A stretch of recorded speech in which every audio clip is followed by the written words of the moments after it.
Welcome to the channel. My name is Matthias. Today we're going to talk about Fantastic Four issues 349 to 350, where we get the first and only mission of the new Fantastic Four.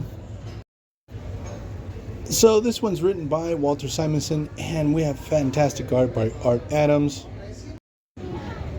So in the previous issue, Sue Richards had called on the members of the new Fantastic Four, that would be Mr. Fix-It, Wolverine,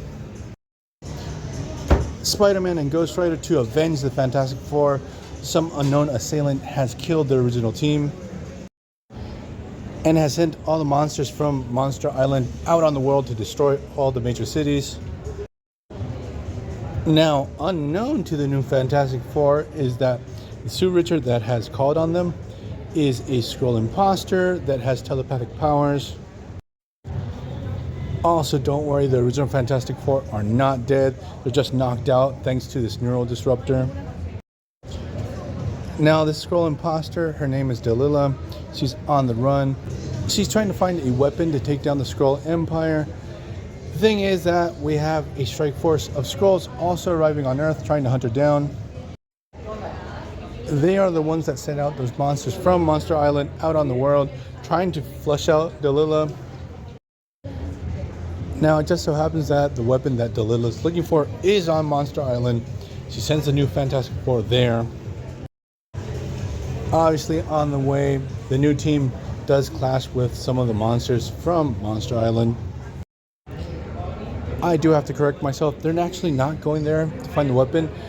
They are sent there to take down that Skrull strike force that I mentioned earlier. What happens is later on, Reed Richards is going to come too, and Delilah is going to use him to find this weapon. And just out of chance, it's also there on Monster Island. It's very convenient because later on in the story, we're going to have all the characters congregating at the same place. The thing is that Reed is really weird in this story because there are a couple moments in the story that, due to the writing, it feels that maybe Reed Richards is taking advantage of this situation. It's very well done, actually. It's up for interpretation. So what happens is the new Fantastic Four, they arrive on Monster Island. They go down into the caves. They confront Mole Man and his Moloids.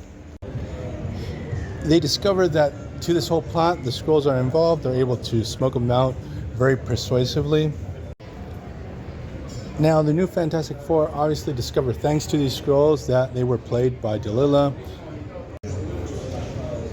The thing is that she does arrive with Reed Richards right around that time in the story, and they set out to find this ultimate weapon. She's able to coerce the new Fantastic Four to do it. We discover that this weapon is like this super battle droid that is pretty much unstoppable.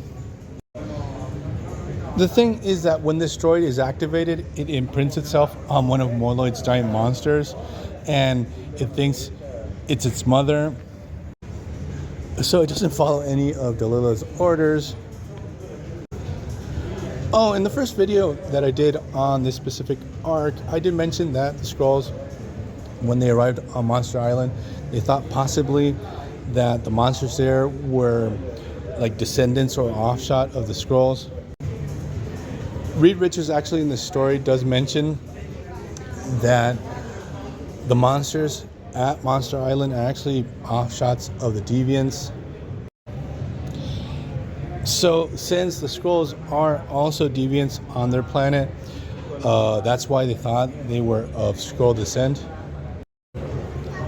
It's a pretty cool idea, and thinking about it, it's like a missed opportunity that we had with the Axe crossover that we had very recently when the Eternals went to war against the mutants. Thinking that they were Deviants, they could have thrown Monster Island into the mix. That would have been super cool. The thing is, at the end of the story, our heroes are able to stop this Skrull conspiracy. Now, before we end this video, I do want to address the totally dishonest cover that we have on the last issue, where it's hinted that the Punisher is going to be part of the story, and literally he just appears in 3 panels on the last page. He arrives to the island in hot pursuit of one of the rampaging monsters. He realizes that the whole situation has been resolved, and he just decides to leave, and that's how the story ends. So I can imagine that someone that bought this comic book to see the Punisher in action with the Fantastic Four would have been really pissed off. But we're going to leave this video here. I hope you guys liked it. See you guys next time. Bye.